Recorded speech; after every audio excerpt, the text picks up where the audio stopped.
মৰমৰ ছাত্ৰ-ছাত্ৰীসকল আজি আমি আলোচনা কৰিব লৈছো তোমালোকৰ গণিতৰ পাঠ্যপুথিখনৰ পেজ নাম্বাৰ 2 পৰা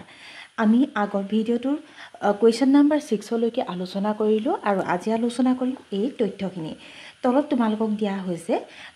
কেইটামান তথ্য আৰু এই তথ্যখিনি পঢ়িবলৈ দিয়া হৈছে কোৱা হৈছে তলৰ তথ্যখিনি পঢ়া মই তোমালোকক এবাৰ পঢ়ি দিছো তোমালোকে পঢ়িবলৈ চেষ্টা কৰিবা পৃথিৱীৰ বৃহত্তম নদীদ্বীপ মাজুলীৰ কালি 352 বৰ্গ কিলোমিটাৰ আহোমসকলে অসমত প্ৰায় 600 বছৰ ৰাজত্ব কৰিছিল আকবৰে 1556 খ্ৰীষ্টাব্দৰ পৰা 1605 খ্ৰীষ্টাব্দলৈ শাসনভাৰ চলাইছিল গুৱাহাটীৰ পৰা দিল্লীৰ দূৰত্ব 1930 কিলোমিটাৰ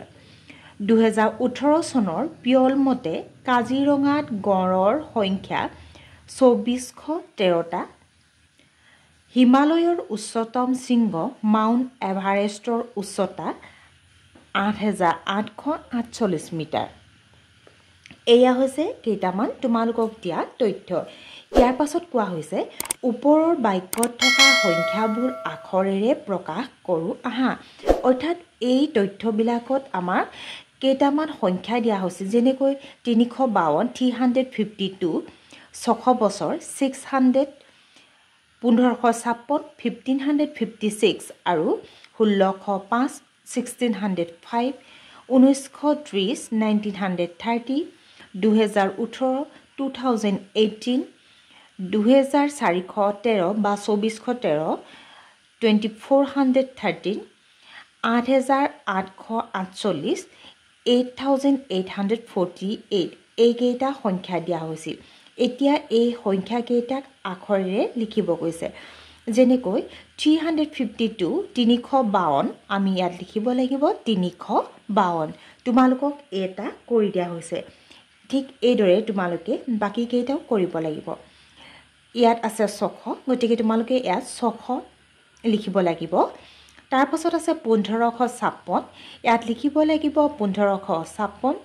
ইয়াৰ পাছত ডি নম্বৰ দিয়া আছে 1605 ইয়াত তোমালোকে লিখিব লাগিব 1605 এনেকৈ তোমালোকে এই সংখ্যা কেইটা আখৰেৰে লিখিব লাগিব ইয়াৰ পাছত আছে ই নম্বৰ 1930 ইয়াত তোমালোকে লিখিব লাগিব 1930 2018 ইয়াত লিখিব লাগিব 2018 2413 ইয়াত লিখিব লাগিব 2413 আৰু ইয়াত এইচ নম্বৰটো লিখিব লাগিব 8848 এই বাকচত লিখিব লাগিব 8848 এনেকৈ তোমালোকে সংখ্যাবিলাক আখৰেৰে লিখিব লাগিব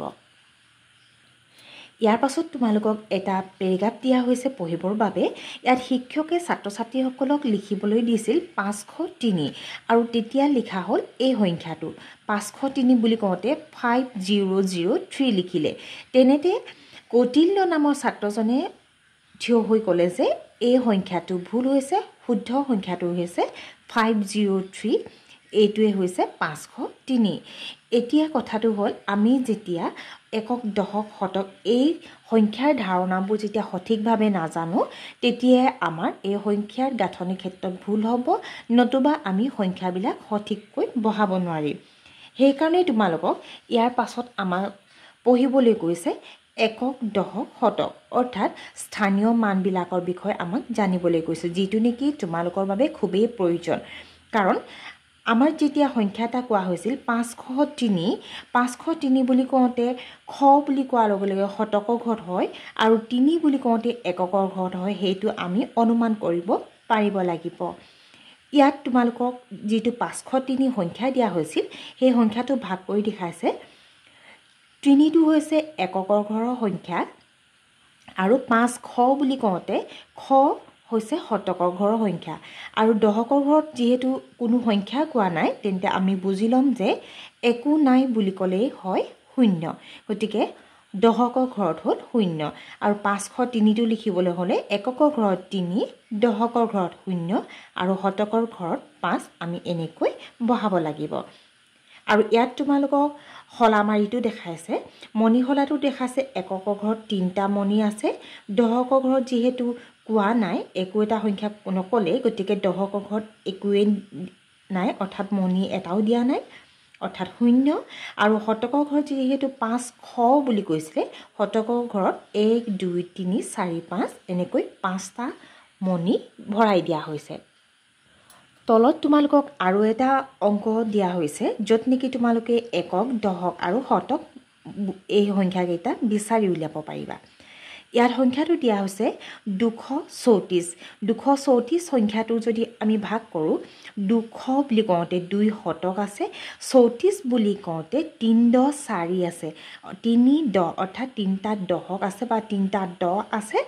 আৰু 4 বুলি কওঁতে 4টা একক বা 4টা এক আছে আমি যদি এই সংখ্যাটো মণিহালত ভৰাও তেতিয়া আমাৰ হ'ব এককৰ ঘৰত 1 1 কৈ 4টা এক আছে 1 2 3 4 এককৰ ঘৰত 4টা এক আছে 3 10 বুলি কওঁতে 10 10 3টা আছে 10 ইয়াত আছে দশকৰ ঘৰত 3টা 1 2 3 অৰ্থাৎ 3টা দশক আছে আৰু শতকৰ ঘৰত 200 আছিলে গতিকে শতকৰ ঘৰত 2টা মণিহালত মণি ভৰাই দিয়া হৈছে অৰ্থাৎ আমি যদি 234 এই সংখ্যাটো একক দশক আৰু শতকৰ ঘৰত ভাঙি দেখাওঁ তেন্তে আমি এনেকৈ একক দশক আৰু শতকৰ ঘৰত মণিহালত সংখ্যাবিলাক ভৰাব লাগিব তোমালোকক দিয়া এই 234 সংখ্যাটোকে যদি মই আকৌ এবাৰ কৰি দেখাওঁ ইয়াত যদি আমি ভালকৈ চাওঁ 200 বুলি কোৱাৰ লগে লগে আমাৰ তেন্তে কি হৈছে ইয়াত 200 মানে 100 100 দুটা যোগ হৈ আছে আৰু 34 এইটো 3 10 4 3 10 4 আছে অৰ্থাৎ 10 কেইটা আছে 3টা 10 আছে 10 আছে 3টা আৰু 1 1 কেইটা আছে 4টা এক আছে ঠিক আছে তেতিয়া আমাৰ যদি অংকটো চাওঁ এই 100 কেইটা কি হ'ব যোগ কৰিলে 200 হ'ব তাৰ পাছত 10 10 কেইটা যোগ কৰিলে 30 হ'ব আৰু 1 1 4টা যোগ কৰিলে 4 হ'ব আৰু যদি আমি যোগ কৰোঁ 200 200 লগত 30 আহিলে আৰু এফালে 4 আহিলে আৰু সংখ্যা কেইটা যেতিয়া আমি যোগ কৰিম তেতিয়া আহিব 0 0 আৰু 4 যোগ কৰিলে আহিলে 4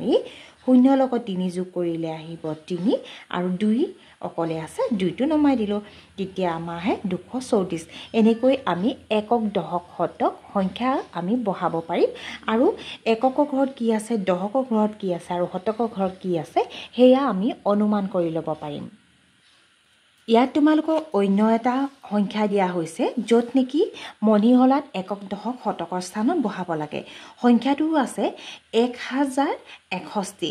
1000 আছে খ ঘৰত 0 আছে আৰু ইয়াত 6 10 1 আছে তেন্তে আমি প্ৰথমে যদি এই ফালৰ পৰা যদি মন কৰোঁ অৰ্থাৎ আমি একক দশক শতক যেতিয়া লিখিম তেতিয়া আমি সংখ্যাবিলাক সোঁহাতৰ পৰা লিখি যাম সোঁহাতৰ প্ৰথম সংখ্যাটো আছে 1 তেন্তে 1 অৰ্থাৎ 1টো হৈছে একক তাৰ পাছত আছে 6 আৰু 6টো হৈছে দশক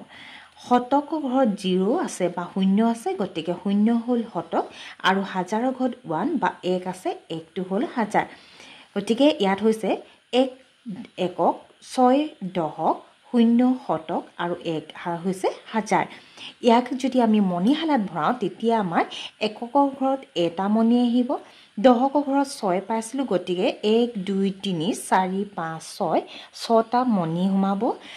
শতকৰ ঘৰত যিহেতু নাই শতকৰ ঘৰত 0 সেইকাৰণে ইয়াত মণি ভৰাব নালাগে আৰু হাজাৰৰ ঘৰত যিহেতু 1 আছিলে গতিকে হাজাৰৰ ঘৰত এটা মণি ৰখা হৈছে এনেকৈ এই 1061 এই সংখ্যাটো একক দশক শতক হাজাৰ এই মণিহলাত ৰখা হৈছে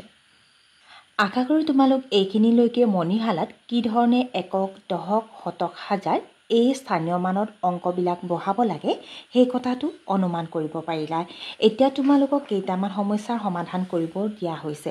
ইয়াত তোমালোকক দিয়া হৈছে 205 এই সংখ্যাটো একক দশক শতক এনেকৈ তোমালোকে ভাগ কৰি বহাব লাগিব এককৰ ঘৰত আহিব 5 দশকৰ ঘৰত আহিব 0 আৰু শতকৰ ঘৰত আহিব 2 বি নম্বৰটোত 911 এই সংখ্যাটোত 1 আহিব এককৰ ঘৰত এই 1টো আহিব দশকৰ ঘৰত আৰু 9 আহিব শতকৰ ঘৰত ঠিক সেইদৰে চি নাম্বাৰটোত 1234 ইয়াত যদি আমি চাওঁ ইয়াত আমাৰ 4 আহিব এককৰ ঘৰত 3 আহিব দশকৰ ঘৰত আৰু 12ৰ 2 আহিব শতকৰ ঘৰত 1 আহিব হাজাৰৰ ঘৰত অৰ্থাৎ এই তিনিটা একক দশক শতক একক দশক শতক হয় কিন্তু ইয়াত যিহেতু 4টা অংকৰ এটা সংখ্যা দিয়া হ'ল আমি ইয়াত একক দশক শতক আৰু হাজাৰৰ ঘৰলৈকে লিখিব লাগিব ইয়াৰ পাছত আমাক দিয়া হৈছে 2061 এই 2061 যদি আমি চাওঁ ইয়াত আমি 1 লিখিব লাগিব এককৰ ঘৰত 6 আহিব দশকৰ ঘৰত 0 আহিব শতকৰ ঘৰত আৰু 2 আহিব হাজাৰৰ ঘৰত ই নাম্বাৰটো ঠিক তেনেকৈ যদি আমি কৰোঁ ই নাম্বাৰটোত এককৰ ঘৰত আহিব 9 দশকৰ ঘৰত আহিব 0 শতকৰ ঘৰত আহিব 0 আৰু হাজাৰৰ ঘৰত আহিব 7 আৰু এটা কথা মন কৰিবা যেহেতু আগতেও মই উল্লেখ কৰিয়ে গ'লো য'ত 0 থাকিব তাত মণিহলাত আমি মণি ভৰাব নালাগে সেই ঘৰটো খালী হৈ থাকিব আৰু এফ নাম্বাৰটো দিয়া আছে 9999 ইয়াত এককৰ ঘৰৰ দশকৰ ঘৰ শতকৰ ঘৰ আৰু হাজাৰৰ ঘৰ এই আটাইকেইটা 4টা ঘৰতে সংখ্যা হিচাপে বহিব 9 আৰু মণিহলাটো নটাকৈ মণি সোমাব ইয়াৰ পাছত আমি পাইছোঁ অন্য এটা প্ৰশ্ন য'ত লিখা আছে বাওঁফালৰ মণিহলা চাই সোঁফালে সংখ্যা লিখো আহা আমি আগৰখিনিত পাই আহিলোঁ সংখ্যাটো দিয়া আছিল আৰু সংখ্যা চাই আমি মণিহলাত ভৰাব লাগিছিল কিন্তু এইবাৰ আমাক মণিহলাত দিয়া হৈছে মণিবিলাক ভৰাই দিয়া হৈছে আৰু মণিবিলাক আমি এইফালে সোঁফালে যিটো বাকচ দিয়া হৈছে সেই বাকচত সংখ্যাৰ আকাৰত লিখিব লাগে প্ৰথমতে এ হৈছে একক দন্ত্য দ হৈছে দশক তালব্য শ হৈছে শতক আকাৰে হা হৈছে হাজাৰ অৰ্থাৎ একক দশক শতক হাজাৰ এককৰ ঘৰত 2 আছে অৰ্থাৎ দুটা মণি দিয়া আছে তেন্তে আমি গম পালোঁ যে এককৰ ঘৰত থাকিব লগা সংখ্যাটো হৈছে 2 দশকৰ ঘৰত এটা মণি দিয়া আছে অৰ্থাৎ দশকৰ ঘৰত সংখ্যাটো হৈছে 1 শতকৰ ঘৰত 1 2 3 4 4টা মণি দিয়া হৈছে গতিকে শতকৰ ঘৰৰ সংখ্যাটো হৈছে 4 বা 4 আৰু হাজাৰৰ ঘৰত যেহেতু এটাও মণি নাই গতিকে হাজাৰৰ ঘৰত আমি লিখিব লাগিব 0 বা 0 গতিকে এই সংখ্যাটো হৈছে শতকৰ ঘৰত 4 আছে দশকৰ ঘৰত 1 আছে আৰু এককৰ ঘৰত 2 আছে আৰু হাজাৰ ঘৰত যেহেতু নাই আমি হাজাৰ ঘৰটো নপঢ়ো আমি পঢ়িম শতকৰ ঘৰলৈকে আমাৰ সংখ্যাটো হ'ব 401 12 অৰ্থাৎ 412 হৈছে আমাৰ মণিহলাৰ পৰা পোৱা সংখ্যাটো ঠিক তেনেদৰে আমি বি নম্বৰ মণিহলাটো যদি চাওঁ বি নম্বৰ মণিহলাত এককৰ ঘৰত দুটা মণি আছে গতিকে এককৰ ঘৰত লিখিব লাগিব 2 দশকৰ ঘৰত 1 2 3 4টা মণি আছে দশকৰ ঘৰত লিখিব লাগিব 4 শতকৰ ঘৰত যেহেতু দুটা মণি আছে শতকৰ ঘৰত লিখিব লাগিব 2 আৰু হাজাৰৰ ঘৰত যেহেতু এটা মণি আছে গতিকে হাজাৰ ঘৰত লিখিব লাগিব 1 আমি যদি এই কাগজখনত যদি কৰোঁ তেন্তে আমাৰ ইয়াত হ'ব এককৰ ঘৰত যেহেতু দুটা মণি আছে 2 হ'ব দশকৰ ঘৰত আমি যদি চাওঁ 4টা আছে শতকৰ ঘৰত দুটা আছে আৰু হাজাৰ ঘৰত এটা আছে তেন্তে আমাৰ হ'ব এই সংখ্যাটো একক দশক শতক হাজাৰ আমি যদি এই সংখ্যাটো পঢ়ো তেতিয়া হ'ব 1242 এই সংখ্যাটো তোমালোকে এই বাকচ কেইটাত লিখিব লাগিব আৰু আখৰে সংখ্যাটো কি ধৰণে পঢ়িবা সেইটো এই বাকচটোত লিখিব লাগিব ইয়াৰ পাছত ঠিক একে ধৰণে আছে সি নাম্বাৰটো যদি চাওঁ প্ৰথমতে এককৰ ঘৰত আছে 0 এককৰ ঘৰত একো নাই গতিকে এককৰ ঘৰত হ'ব 0 দশকৰ ঘৰত দিয়া আছে দুটা মণি কাৰণে হ'ল 2 শতকৰ ঘৰত দিয়া আছে 4টা মণি কাৰণে হ'ল 4 আৰু হাজাৰৰ ঘৰত দিয়া আছে 5টা মণি হ'ল 5 তেন্তে আমি এই বাকচটোত লিখিব লাগিব প্ৰথমতে একো নাই কাৰণে 0 তাৰ পাছত দশকৰ ঘৰত লিখিব লাগিব 2 শতকৰ ঘৰত লিখিব লাগিব 4 আৰু হাজাৰ ঘৰত লিখিব লাগিব 5 আমি যদি এই সংখ্যাটো পঢ়ো তেন্তে আমাৰ হ'ব 5420 এইটো হ'ব আখৰেৰে লিখাটো ঠিক তেনেধৰণে ডি নাম্বাৰটো যদি আমি চাওঁ ডি নাম্বাৰ যেতিয়া আমি মণিহলাটো চাম এককৰ ঘৰৰ মণিহলাটো আমি দেখিছোঁ 1 2 3 4 5 6 এককৰ ঘৰৰ মণিহলাটোত 6 আছে মণি দশকৰ ঘৰ যদি চাওঁ 1 2 3 দশকৰ ঘৰত আছে 3 শতকৰ ঘৰটো যদি চাওঁ শতকৰ ঘৰত একো নাই অৰ্থাৎ শূন্য আৰু হাজাৰৰ ঘৰত আছে এটা মণি তেন্তে ইয়াত আমি ক'ব পাৰিম এককৰ ঘৰত হ'ব 6 দহকৰ ঘৰত হ'ব 3 শতকৰ ঘৰত হ'ব 0 আৰু হাজাৰৰ ঘৰত হ'ব 1 আৰু এই সংখ্যাটো যদি আমি পঢ়ো তেতিয়া পঢ়িব লাগিব 1036 আৰু ইয়াত তোমালোকে আখৰেও লিখি দিব লাগিব 1036 এনেকৈ তোমালোকে যেতিয়া একক দহক শতক পঢ়ি যাবা তেনেকৈ আমাৰ সংখ্যাবিলাকৰ পৰিমাণটো বাঢ়ি যাব ধৰিলা প্ৰথম যদি আমি পাইছিলোঁ একক তাৰ পাছত আহিছে আমাৰ দহক তেনেকৈ আহিব শতক শতকৰ পাছত আহিব হাজাৰ হাজাৰৰ পাছত আহিব অযু অযুতৰ পাছত আহিব লাখ লাখৰ পাছত আহিব নিযুত আৰু নিযুতৰ পাছত আহিব কোটি এনেকৈ আমি স্থানীয় মানবিলাক একক দহক শতক হাজাৰ অযুত লাখ নিযুত কোটি এনেকৈ পঢ়িব লাগিব যেতিয়া সংখ্যাটো ডাঙৰ হৈ গৈ থাকে তেতিয়া আমি এই সংখ্যাৰ মানবিলাক এইটো ধৰণে পঢ়িব লাগিব ধৰিলা প্ৰথমতে আমি এটা সংখ্যা পালো এককৰ ঘৰত আছিলে 4 আৰু দহকৰ ঘৰত 1 আছিলে তেতিয়া আমি 4 একক আছিলে 1 দহক আছিলে এই সংখ্যাটোৱে যদি ডাঙৰ কৰি গৈ থাকো 4 1 3 যদি কৰো তেতিয়া 4 1 3 টো 3 শতকৰ ঘৰত ধৰিলে 314 হ'ব আকৌ যদি আমি এইটো বহাই পিনে আগত যদি আৰু এটা দিও তেতিয়া হাজাৰ ঘৰত 2 আহিব 2314 হ'ব তেনেকৈ আগত যদি আৰু এটা সংখ্যা দি দিও তেতিয়া আমি কিন্তু এক অযুত নহও তেতিয়া আমাৰ এই দুটা ঘৰৰ হিসাব কৰি আমি 12314 পঢ়িম ইয়াৰ পাছত যদি আমি আৰু এটা সংখ্যা বহাই দিও 5 যদি বহাই দিও তেতিয়া আমাৰ সংখ্যাটো পঢ়িম লাখৰ ঘৰত যেহেতু আছে 5,12,314 তেনেকৈ আমি পঢ়িম আগত যদি আৰু এটা যদি সংখ্যা বহাই দিও তেতিয়া আমি 3 নিযুতৰ ঘৰত আছে 3 নিযুত নপঢ়ো তেতিয়া কিন্তু আমি নিযুতটো লাখৰ লগত পঢ়িম তেতিয়া হ'ব 35,12,314 ইয়াৰ পাছত যদি কোটি ঘৰত 1 বহাই দিও তেতিয়া কোটি 1 কোটি 35,12,314 এনেকৈ আমি অংকবিলাক স্থানীয় মান অনুসৰি পঢ়িব পাৰিম আজি ভিডিওটো ইমানতে সামৰণি মাৰিছো আগন্তুক যেটো ভিডিও হ'ব সেই ভিডিওটোত আমি বিতংভাৱে এই স্থানীয় মানবিলাকৰ ব্যৱহাৰ আৰু কি ধৰণে পঢ়িব লাগে সেই বিষয়ে আলোচনা কৰিম আশা কৰো তোমালোক এই ভিডিওটো জৰিয়তে উপকৃত হ'বা আৰু যদি কিবা বুজিব লগা থাকে তেন্তে মোক কমেন্ট বক্সত কমেন্ট কৰি জনাব পাৰিবা ধন্যবাদ